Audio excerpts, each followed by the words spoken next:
welcome to the realm. I'm Dr. D, and I bring the strategy.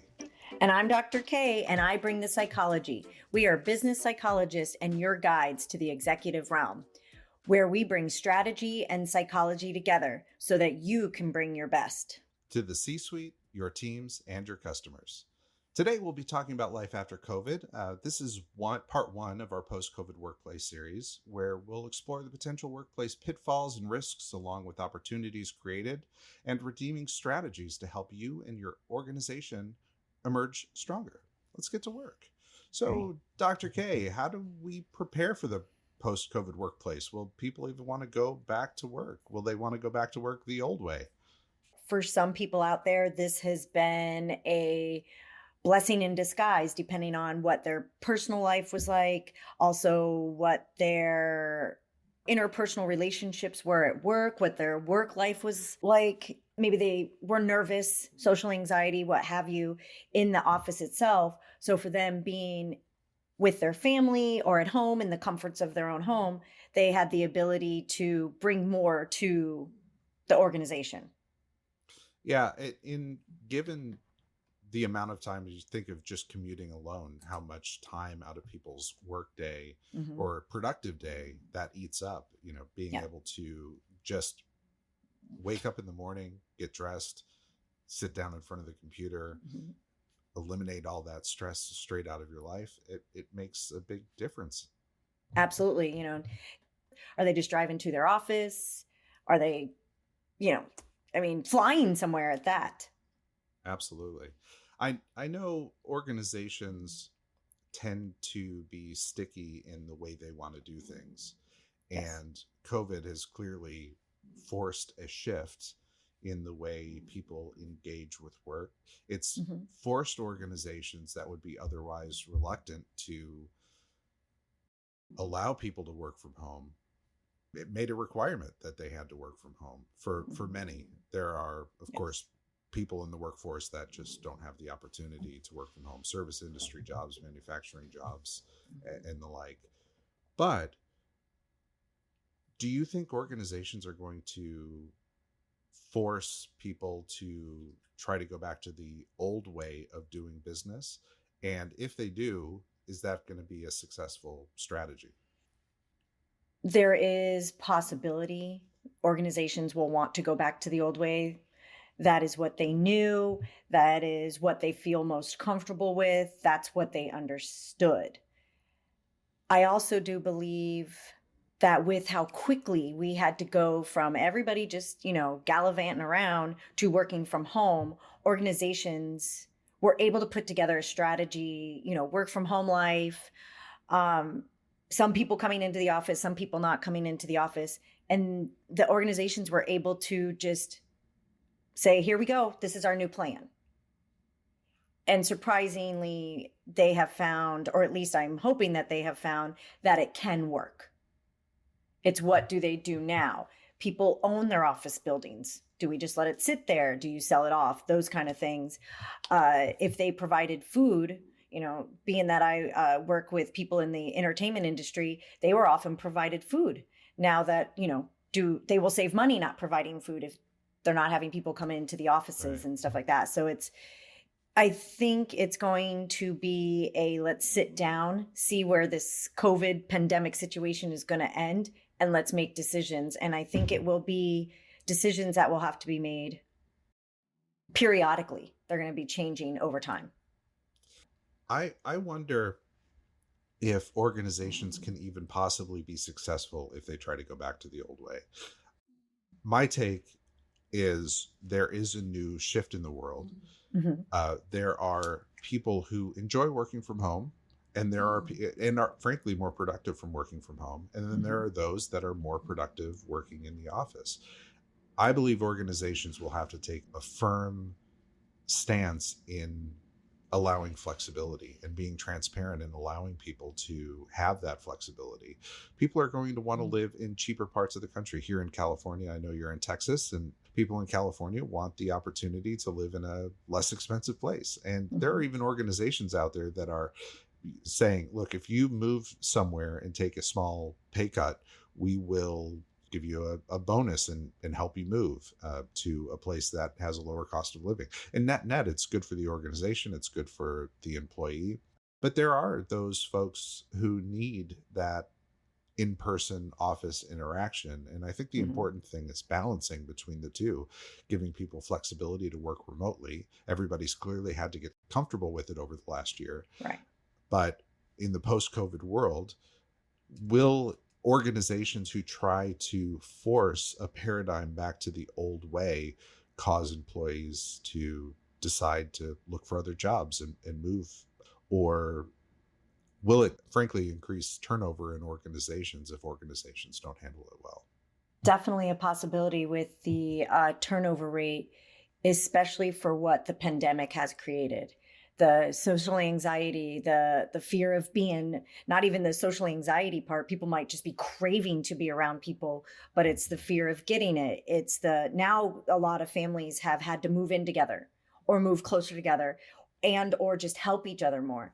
So if I had a parent that was close by and then my office was, come into the office now. How do I go see my dad who's in his 80s? Right. How do I do that if I'm in the office with other people? So I think it's going to, again, it's going to be a how are the numbers looking? How it's talking to the employees. How do you feel? Are you missing coming in? Can we work together?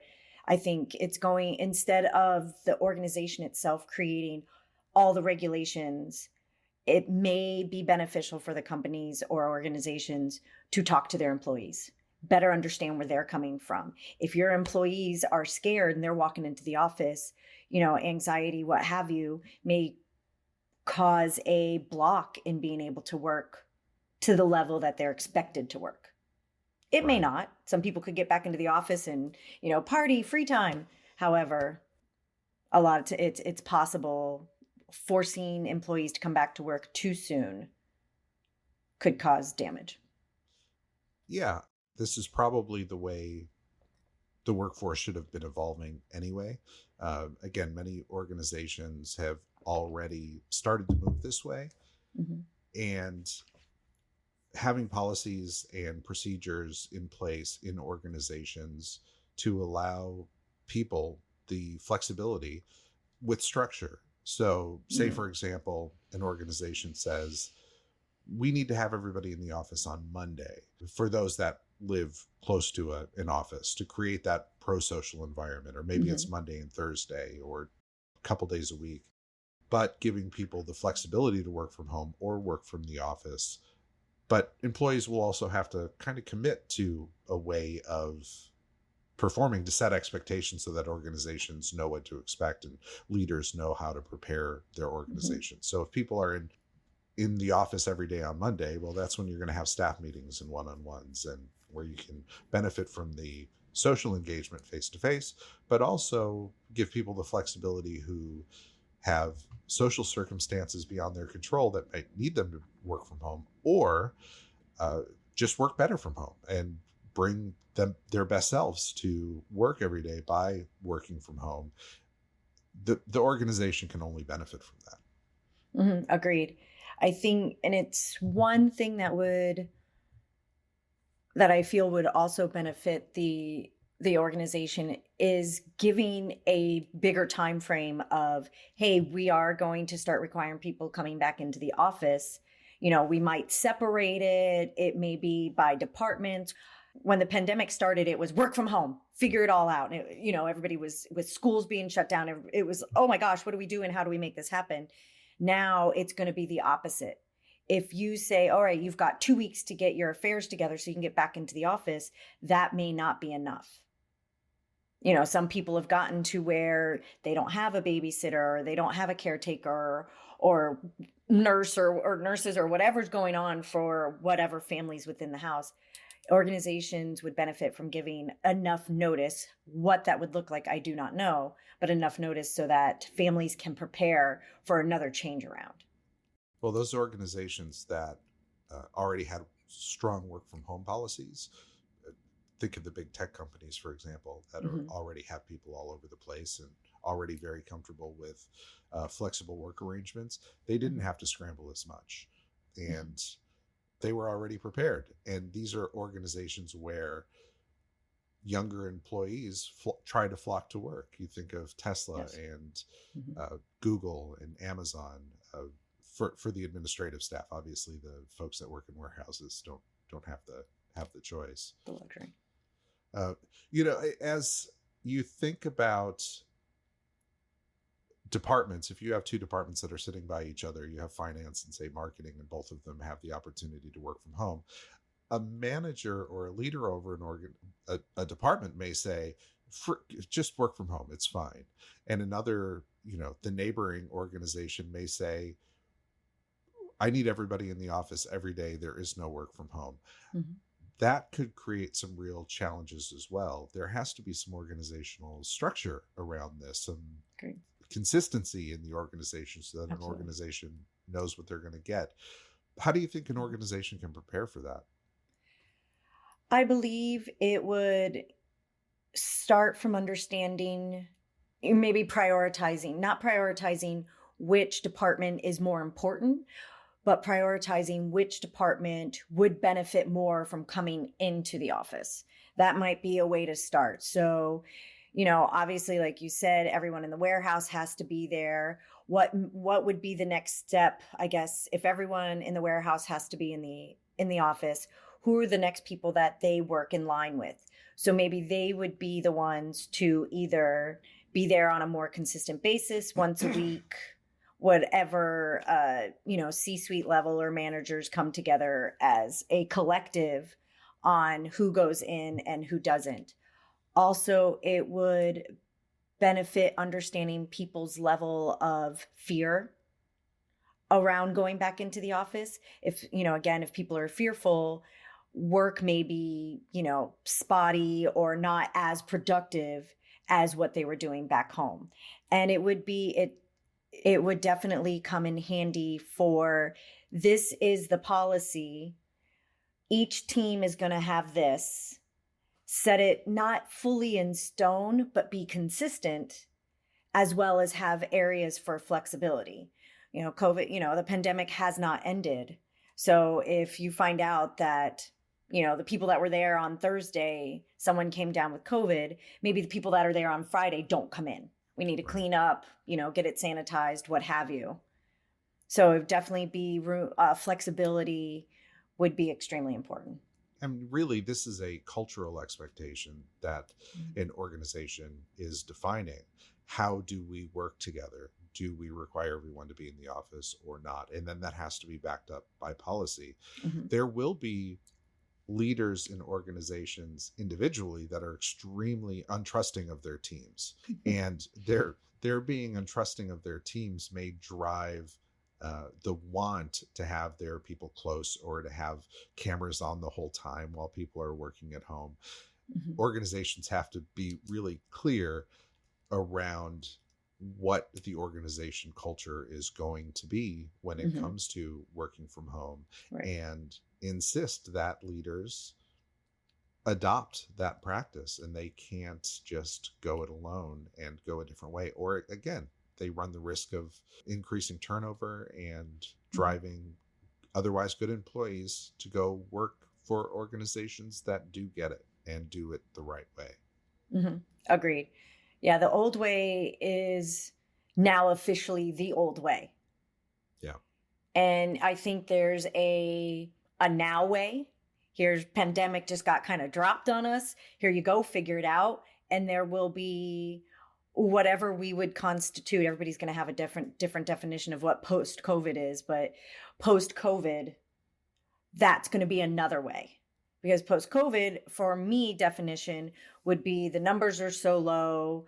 It's very rare that you hear of a case of someone, kind of like the Spanish flu or something that would come out. Nobody gets it really. Every once in a while, you hear of someone getting it, and that would be a new way of doing things, because then maybe people can come back into the office. Right now it's still, a lot of companies are stay home, stay home, stay home. If you can stay home, stay home. Right.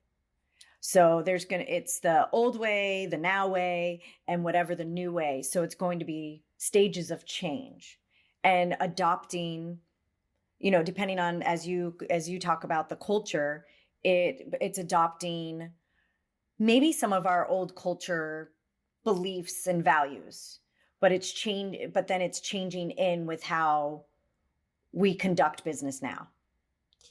Yeah, and I think the way you laid it out is an important distinction, that there is the old way, there Mhm. is dealing with the pandemic, and then there is the true post-pandemic as you start to normalize back Mhm. into a world where it's the new normal.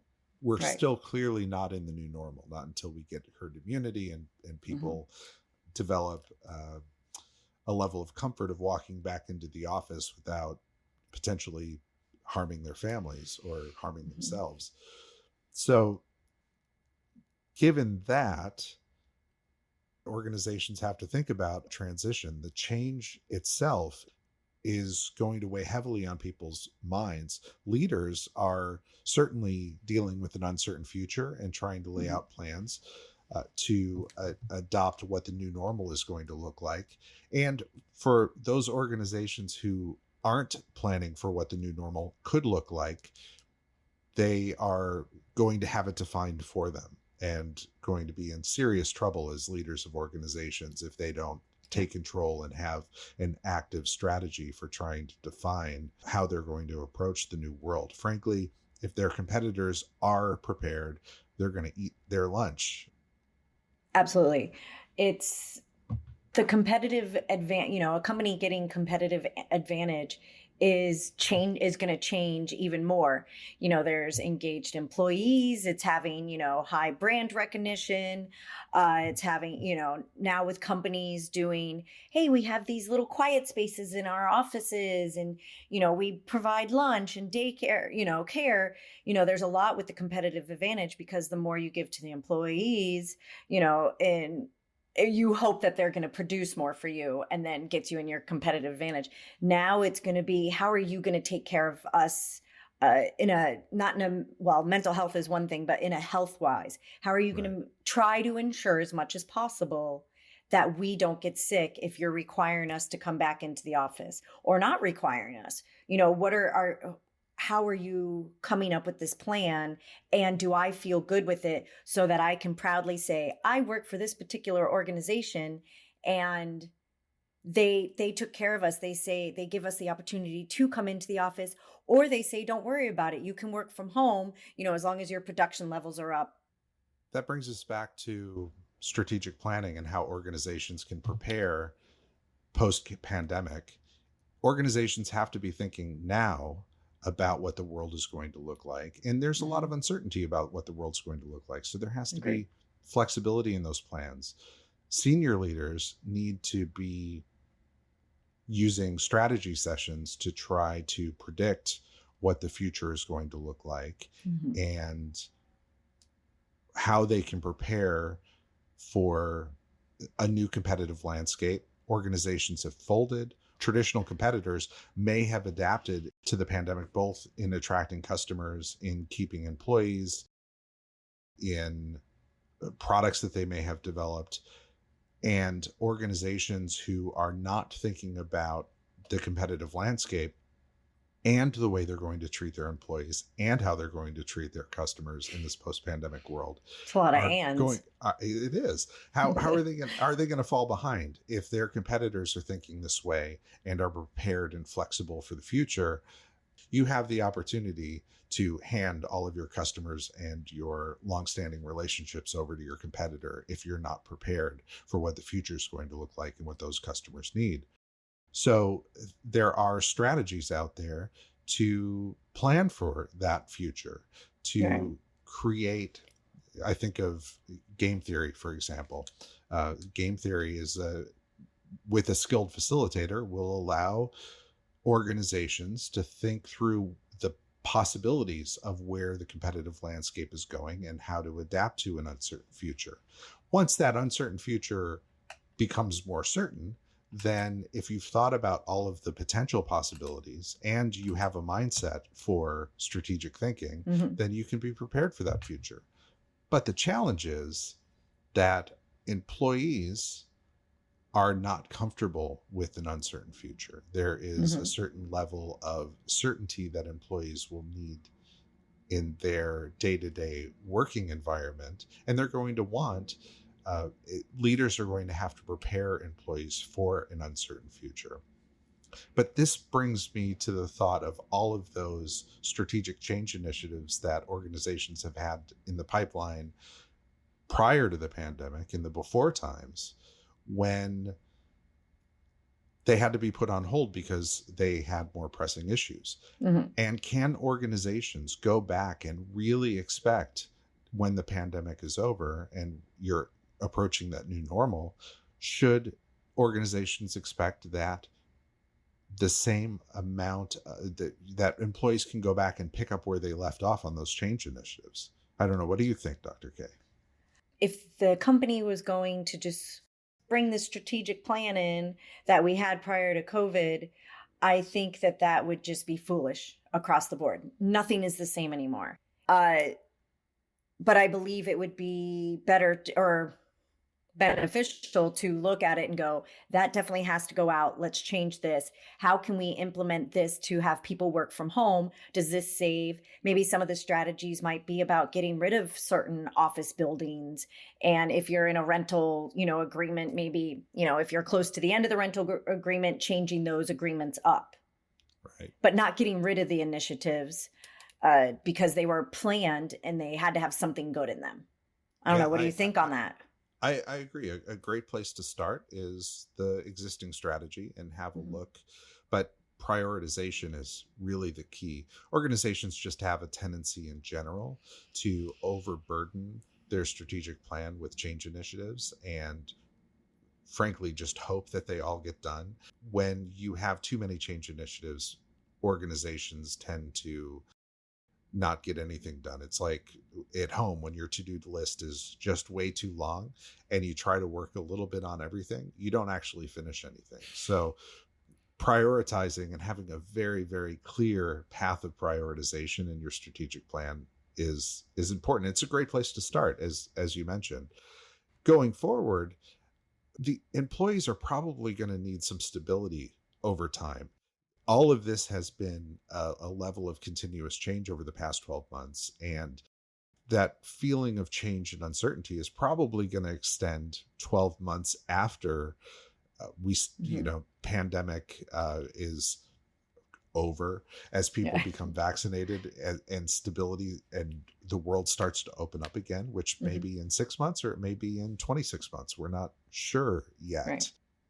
Employees are going to need a stable environment for some period of time. And as soon as we define and somebody stands up in an organization and says, the pandemic's over, we're getting back to work, we can't just jump in and drive ourselves to the pre-pandemic state of thinking and say, okay, we're going to pick up all these past strategic initiatives and we're just going to start working on them, but we have to go twice as fast because we've lost a year and a half. That's Right. just not going to work for Mm. organizations. Employees will suffer change fatigue and make mistakes, and your core business operations will likely suffer as a result. And both your organization and your customers won't be able to prepare for that. This is a perfect time to rethink your strategic plan, prioritize effectively, and define what is your organization's capacity for change and your team's capacity for change, and how can you initiate change in a way that's not going to overwhelm your employees and frankly your customers, because an unfocused change strategy is not going to take your organization in the direction that you think it should. Question for you. What do you think would be beneficial for the employees? If you don't have employees, you don't have a company. So, what do It's you true. think would be one of the first things for leadership's C suite level to help create a safety in change for employees? I think one thing that leaders collectively do very poorly is they exert a sense of overconfidence in the future that frankly undermines a leader's credibility. An a leader will often feel the burden of trying to provide answers to their team and will say, we've got this all under control. We've thought about it. This is where we're going, and apply a level of certainty to their statements that is just frankly impossible for any one leader or one leadership team to know. I think it's really important for leaders to say collectively, we don't know what the future holds. We have some ideas. We've thought about a Okay. couple of opportunities that in directions that it could go, but frankly, we're not sure. Nobody's sure. And it's completely okay for leaders to display that level of humility and say, we don't know. And I think most importantly, is engage the teams in trying to chart that path. The more collective wisdom that you can bring to a problem, the insights that you're going to bring. There are going to be some employees that bring some rock star ideas. There are going to be some employees that bring crazy ideas. But out of those crazy ideas or rock star ideas, there could be a kernel of something that could be built upon to help clarify a strategy or bring up a perspective or a point of view that your customers may be thinking about that you as an organization are not thinking about. So transparency about Mm. the uncertainty is important. Engaging people regularly is important, and just I really think that transparency is the clearest way to make employees feel comfortable Mhm. with an uncomfortable future. If you bring certainty and confidence about your direction, there are going to be employees going, how could he possibly know or she possibly know that that's the future? Or when a future materializes then is different than what that leader said, then that leader has lost credibility. Yeah, I think I would agree, especially on the authenticity, the transparency. It definitely would it would create a collective whole. People would, employees would, okay, we know what's going on. Okay, they just updated us instead of going, oh my gosh, what's going on? Where's the update? Waiting for the email, waiting for the phone call. I think it would be beneficial to have an idea of where we are going instead of, well, we kind of have this idea, but then it could change, da da da. Have an idea of where you are going so that there is, metaphorically speaking, the light at the end of the tunnel. We just don't know what path down the tunnel we're exactly going to take because that's where those changes might come in. Yeah, I think that's an you've got to have a very clear strategic plan, Hmm. and that plan has to be aligned with your mission and vision of your organization. Yes. You may have to go back and reevaluate your mission and your vision of your organization and that strategic plan Hmm. to prepare for a post-COVID world, but that should be clear. Now, many C-suite executives and executives within organizations are very comfortable with the strategic planning process, and that strategic planning process has people coming together and talking about all the potential and narrowing down on an agreed strategy. Hmm. Right now, it's impossible to have a fully fleshed out agreed strategy. Agreed. Executives are probably saying it could go this way. If they're not, they need to be having these conversations. But these conversations need to be, it could go this way, or it could go that way, or it could be somewhere in between. And that is a part of the strategic planning process that frontline employees don't generally see. Organizations like to solidify around a strategic plan and then decide and announce and bring that to their teams. I think in this world, in this post pandemic world where there is so much uncertainty, Hmm. it is perfectly okay and probably even beneficial for senior leaders to say, we have this breadth of idea of where our strategic plan is going.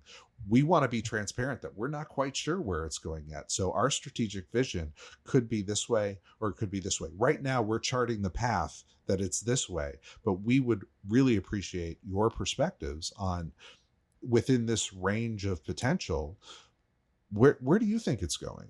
What do you see in engaging with your fellow employees, with your customers, and Hmm. as people who go out and shop every day or engage with the world in a bigger perspective? Are we missing something? And crowdsource some of the refinement of where that strategic plan could go, and also be transparent that even though we're charting out on this path, it could go this way, or we might have to go a completely different Mhm. direction 6 months from now, given where the market goes, or where circumstances may change us, where our customers dictate that we would go. Mhm. No, I would absolutely agree.